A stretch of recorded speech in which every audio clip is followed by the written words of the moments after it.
This is Nightly Business Report with Tyler Matheson and Sue Herrera.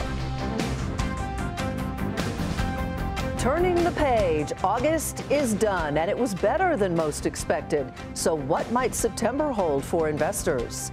Pump pain, damage from Hurricane Harvey disrupts the nation's largest refinery and fuel system, causing a spike in gas prices just in time for Labor Day. How high might they go, and how long will they stay there? And fighting back, how a small Midwestern town has the powerful hedge fund industry a bit concerned. All that and more tonight on Nightly Business Report for Thursday, August 31st. Good evening, everyone, and welcome. Tyler Matheson is off this evening. Well, August has come and gone, and by most accounts, it wasn't as bad as many had feared, since August is historically one of the worst performing months. Today, stocks ended the month on an up note. The Dow rose 55 points to 21,948. NASDAQ climbed 60. The S&P 500 added 14. For the month, all three indexes were higher, but it was the fifth straight month of gains for the Dow and the S&P. Dominic Chu has more. It was supposed to be a terrible month, at least that's what history was suggesting. But August turned out to be better than expected. The major U.S. stock indices ended up relatively flat to higher, with the NASDAQ composite leading the way. According to market data and analytics firm Kensho, over the last 20 years, August has historically been the worst month for stocks, with the S&P falling an average of almost 1.5% for the month. This time around, the large cap stock index got upside fuel from a mix of different sectors, with more economically sensitive parts like technology and more defensive areas like utilities really helping to lead the charge. Meanwhile, telecom and energy-related stocks were among the biggest drags. But one investing theme continues to play out in 2017 and was reinforced in August as well, and that's the outperformance of higher growth-oriented stocks over value stocks. As for what's on tap for September, recent history also prints a less optimistic picture. According to Kensho, over the last 20 years, September is the third worst performing month for the S&P, with an average decline of 0.75%. Investors will have to keep, of course, a close eye on developments in Washington with regard to raising the debt ceiling, the Federal Reserve's interest rate policy, and prospects for tax reform. For Nightly Business Report, I'm Dominic Chu here at the New York Stock Exchange.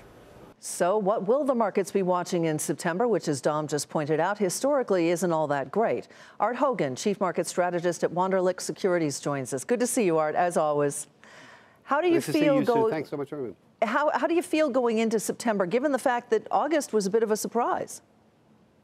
It really was. It's hard to really ascertain anything from August. Our volumes were incredibly low. They usually are in August, even more so this August.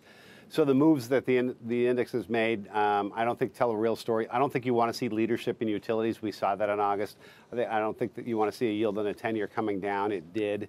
As we head into the month, Dominic brought up some very important points. So you've got Congress that gets back September 5th. They've got 12 days to get things done, like a debt ceiling, like a budget, perhaps shifting to some tax reform and tax cuts. And that's a lot to swallow in a short period of time. So I think it's, if we're going to see some volatility in this market, it probably happens in the month of September, and it probably happens in and around either the success or failure of Washington to get something accomplished. We've got many deadlines in September, right, not the least of which is the debt ceiling. Does what happened in Texas with Harvey, though, change the political conversation surrounding the debt ceiling and the budget? Well, it does and it doesn't. So it does on the debt ceiling. I don't think anyone's going to stand in the way of the debt ceiling getting raised. No one wants to play chicken with that or look like they're going to, be willing to shut down the government. But, when we think about the magnitude of the federal aid package that's going to have to go down to rebuild in those areas affected by Harvey, that's going to change the budget negotiation process. So at the end of the month, the first part of the month, we probably get the debt ceiling raised. That's probably, the easiest of the tasks. I think, to your point, I think when you think about, something north of $100 billion that will be needed in aid in the short run, it's certainly going to change the scope and scale of the budget and what can get passed, and that needs to get done by the end of the month. Art, we'll leave it there. Thank you so much. Art Hogan with Wunderlich Securities. And now let's turn to Texas, where new problems are popping up in the aftermath of Harvey. One hospital in Beaumont evacuated patients and stopped emergency services because flooding shut down the town's water system. And the government is starting to get an idea of the scope of the housing damage. It looks like round about 100,000 affected homes. That's a big number. We're going to have 100,000 affected homes, all with different degrees of insurance, some with flood insurance, some underinsured, some uninsured. We'll have to address those on a case-by-case basis as we move forward. And if that's not enough, the nation's largest refinery, which is in Port Arthur, Texas, reportedly may be closed for as long as 2 weeks. And the Colonial Pipeline, the biggest fuel system in the country, partially shutting down some lines. That caused gasoline futures to spike to the highest level in 2 years. Morgan Brennan has more. As the floodwaters begin to recede, more critical infrastructure is feeling the effects of Hurricane Harvey. The Colonial Pipeline has been shut down, for instance. That is a major deliverer of refined product to the southeastern United States. Gas prices are going to go up because of the cut in supply. The Colonial Pipeline says outages at some of its supply points and a lack of actual product to move are causing disruptions. Roughly a quarter of U.S. refining capacity is offline in the Gulf right now, and that means fewer petroleum products moving around the country. Privately held Colonial is one of the biggest pipelines in the U.S., transporting more than 3 million barrels of gasoline, diesel, and jet fuel per day to cities like Nashville, Atlanta, Washington, D.C., and even New York. The company says 2 lines are down from Houston to Herbert, but operating east of Lake Charles, Louisiana. Deliveries, it warns, will, quote, be intermittent and dependent on terminal and refinery supply. But the goal is to return to service from Houston on Sunday. Still, experts say getting the energy complex up and running will be a complicated process. We need to make sure we're able to move the product, to receive the product necessary to process, to refine. And so those are all coming into place now, particularly as they open up roads, as the ports now believe they can reopen soon. So it's a matter of variables that come together. But it's not just Colonial. The Explorer pipeline, with northbound capacity of more than 500,000 barrels per day, is down from Houston to Tulsa, with ripple effects reaching as far as Chicago. It's all helping send gasoline prices soaring. AAA says the national average of a gallon of gas is now $2.45, or 10 cents higher than just a week ago. And in key states like Georgia and Missouri that's serviced by the pipelines, the moves have been even bigger. Experts say those prices will continue to climb, and in some cases, there may even be temporary shortages. In Dallas, drivers were already stocking up today, lining up at stations to fill up their tanks ahead of the holiday weekend, as the pain at the pump begins to get worse. For Nightly Business Report, I'm Morgan Brennan. So let's turn now to John Kilduff, who was on earlier this week to talk energy and gas prices. He's back to tell us how high he thinks those prices could go and for how long that partial shutdown of the Colonial Pipeline and one of the largest refineries in the U.S. may last. He is the founding partner at Again Capital. Good to have you back, John. Hey, Sam. You correctly predicted what Morgan just outlined in terms of the gas price increase. But since we had you on, the Colonial Pipeline was partially shut down. That seems to be one of the most significant energy-related developments. That's right, and I believe we raised that here too earlier in the week. That I was concerned that there wouldn't be sufficiency of supply to be able to feed the pipeline, have it maintain its pressure, and get the product to where it needs to be. And that's what we're seeing now. Hopefully they can get it back online on Sunday. What's exacerbating the situation right now, obviously, is that a big holiday weekend is here. This is one of the biggest driving weekends of the year after Labor Day, after the 4th of July and Memorial Day, and until the holiday shopping season rolls around. I don't think folks should be panicking, though. There is a lot of supply in the system. And in places like the Northeast, there's other available supply. The Northeast has its own refineries. There's plenty of seaborne product we can get, and it is coming from Europe. And European product is also on its way to the Gulf of Mexico. So there will be more supply on the way. But Morgan referenced the national average $2.45. I think that could go as high as $3 for a brief amount of time over the course of the next week. So a quick spike. A very quick spike that won't last very long. I think prices would return back down to the $2.50 mark in the subsequent week or days. How long do you think it's going to take to get the Motiva facility back online? It's the largest refinery, and they are swamped with water still. Swamped, and that was an unfortunate development. That refinery had been hanging in there almost until the very last moments when Harvey came back ashore. It was running at a reduced rate of 40%. It tells me that they had to go into sort of an emergency or what we call a cold shutdown, which I guess you can gather by its name isn't good. Right. It's hard to come back from those. They're not orderly. So the 2 weeks could be a low ball guess, and it could be longer. We will miss that supply desperately. It won't. The price spike in gasoline might not be as fast as I would hope. John, thank you very much. Thank you. John Kilduff has been our guest tonight. Another problem, a chemical plant northeast of Houston. Flooding knocked out the plant's cooling systems, causing chemicals to react and explode and fires to break out. And officials say there could be more to come. Scott Cohn joins us now from Crosby, Texas, with the very latest. Scott, it's always good to see you. Tell us what the latest is down there. Well, Sue, this is one of the many consequences of this storm and its epic rain, and they say this has never happened. 6 feet of rain, 6 feet of floodwaters inundating this Arkema plant in Crosby, Texas, about 20 miles outside of Houston. That meant they lost power, they lost their backup generators, and they're dealing with chemicals, peroxides, that need to be kept cold.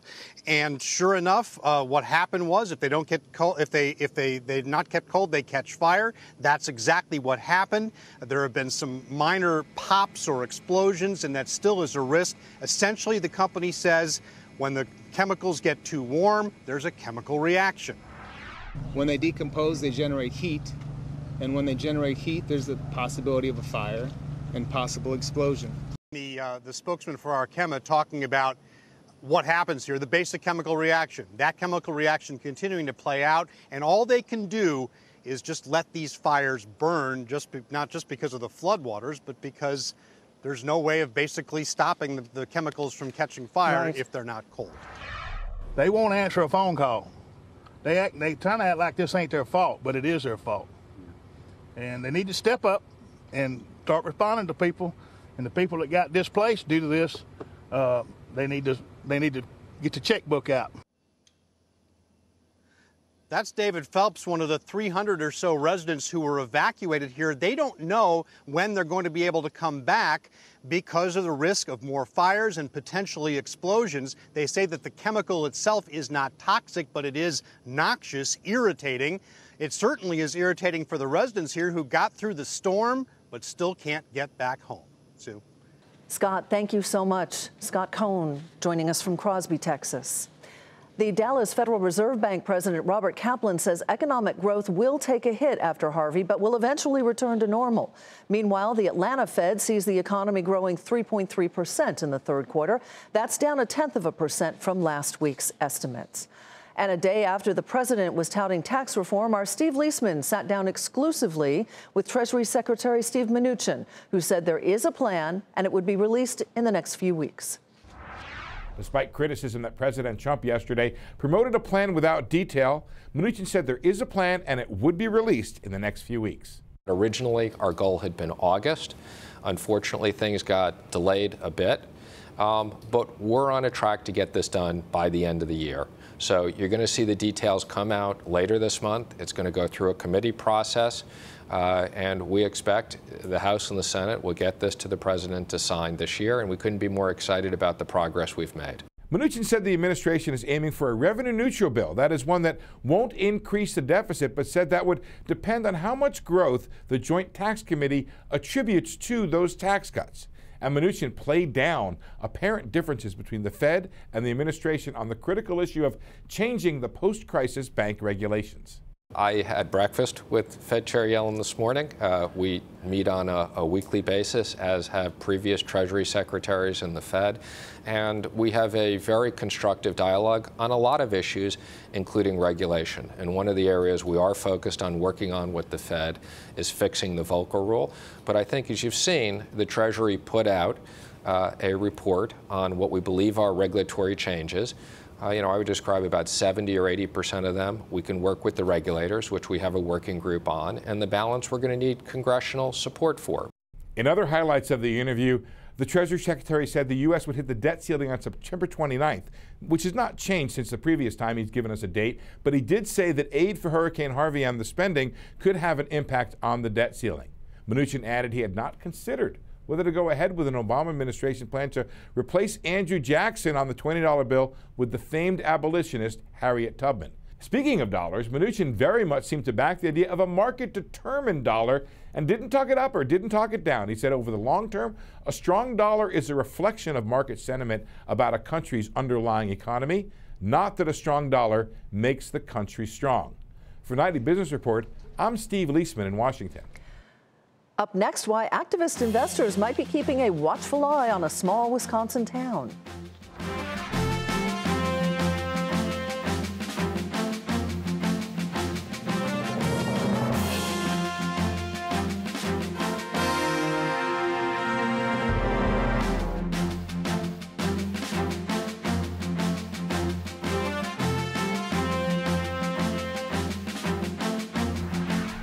We've talked about them a lot on this program. Activist investors, shareholders, generally hedge funds, with a large stake who use that position to pressure management to effect change in a company.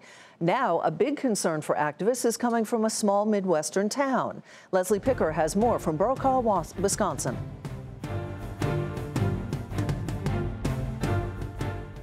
When a century-old paper mill in Brokaw, Wisconsin closed a few years ago, the local economy for hundreds of residents was decimated.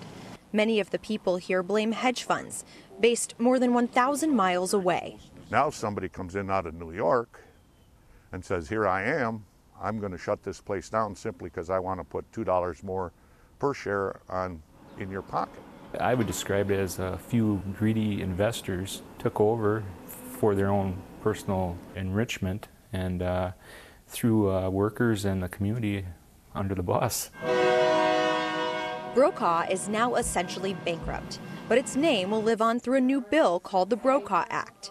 It aims to restrict a certain group of hedge funds called activist investors.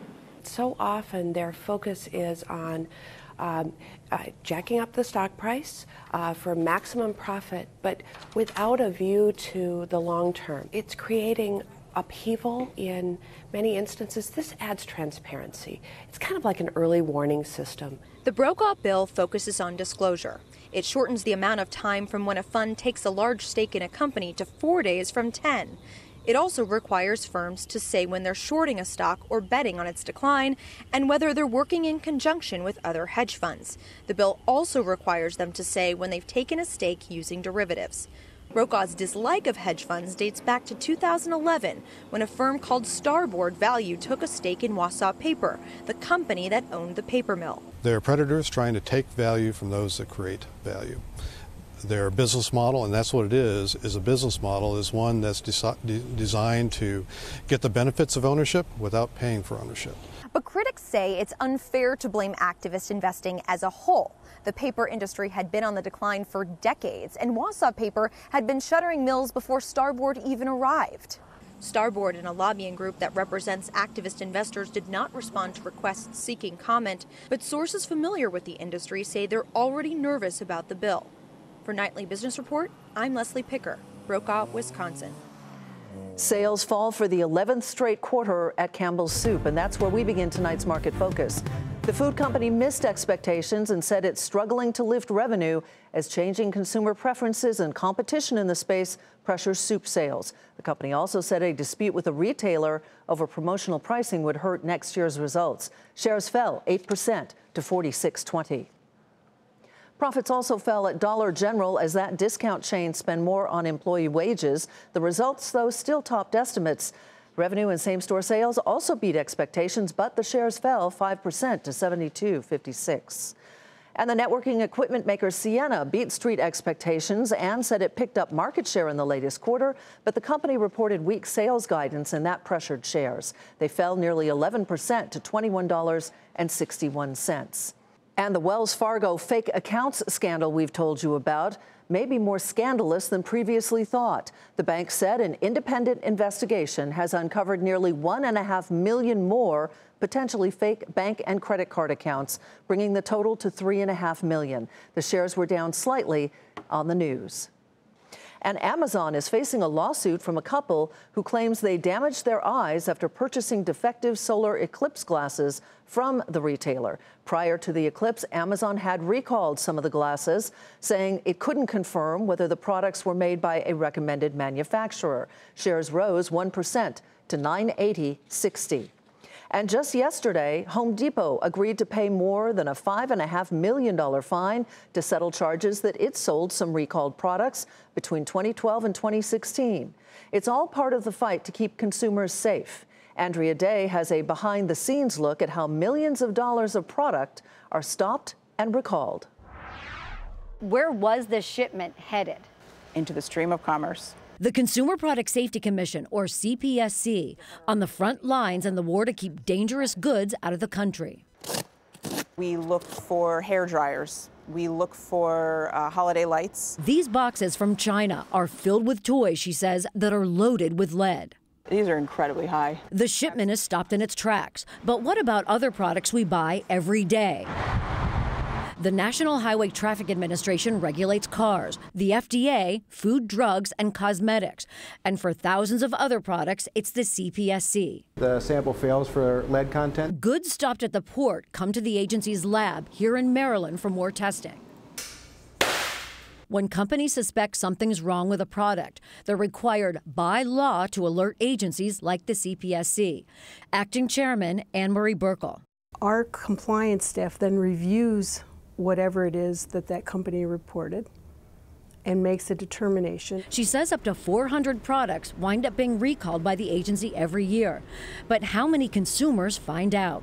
Most of our recalls will result in about a 65% effective rate. Recalls are not as effective as they could be. Ed Merzwinski, Public Interest Research Group. Retailers don't want to spend the money, don't want to shame themselves by promoting the recall heavily. So he says some critical recalls are never heard.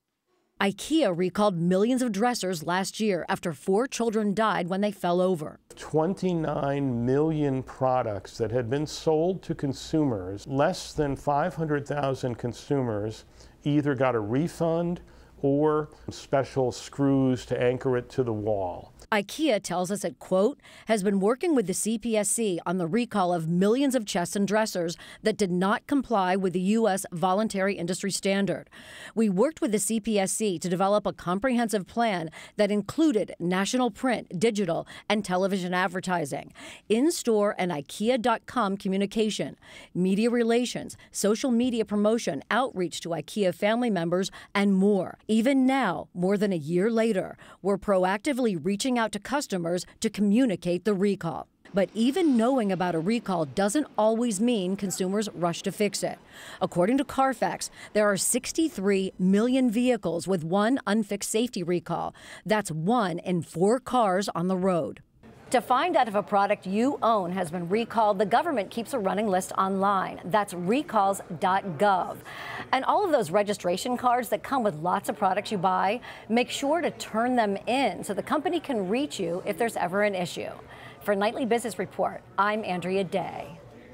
Well, while you can't protect your home from an event like Harvey, there are some things you can do to prepare and protect your property from wet weather. That's coming up next.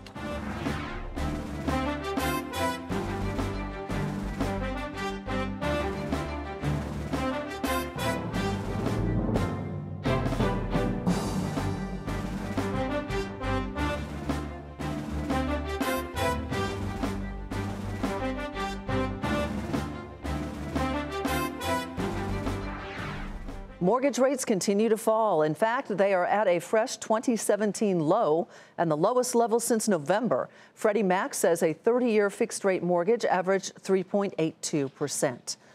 And as homeowners in Houston slowly start returning to their properties, homeowners elsewhere are facing increasingly wet weather and may be wondering what they can do to protect their properties. Diana Olick looked into that. There is no way to keep a home dry in 5 feet of rain, period. But storms today are increasingly strong and wet, and even a brief storm can cause water damage. Some homeowners may not even know they have a problem. We try to tell homeowners it's the water you can't see that causes the most damage. When your basement leaks, it doesn't decide to leak one day. There's a lot of early warning signs, such as just dampness in the basement or a musty odor. Cracks on the walls or floor, again, some kind of discoloration on the walls, white powder on the walls. Bryant recommends all homeowners take every precaution. Make sure your sump pump is operating. Install a battery backup or generator for the sump pumps. Have wide trenches or French drains dug in the basement that run into the sump pumps. Look for those early warning signs of leakage. Make sure all gutters are clear and running well away from the home. And if you don't have a basement, make sure the land around your home is well graded away from the slab foundation. As for cost, it can run anywhere from $2,000 for just a sump pump up to $30,000 for foundation repairs, battery backups, and digging trenches and drains. Bryant said his business has jumped 50% in the last 5 years due to heavier rainfalls and more consumer concern about what a damp house does to air quality. He also points to new construction. It's the newer homes, I would say, post 1980 that leak faster. The reason why is just they were built quicker. So how do you choose a waterproofing company? Well, look for one that's been around a while. Many of them offer long-term warranties, so you want to make sure the company is still around if the water comes in again. For Nightly Business Report, I'm Diana Olick in Washington. Good advice. That does it for Nightly Business Report for tonight. I'm Sue Herrera. Thanks for joining us. Have a great evening, and we'll see you right back here tomorrow.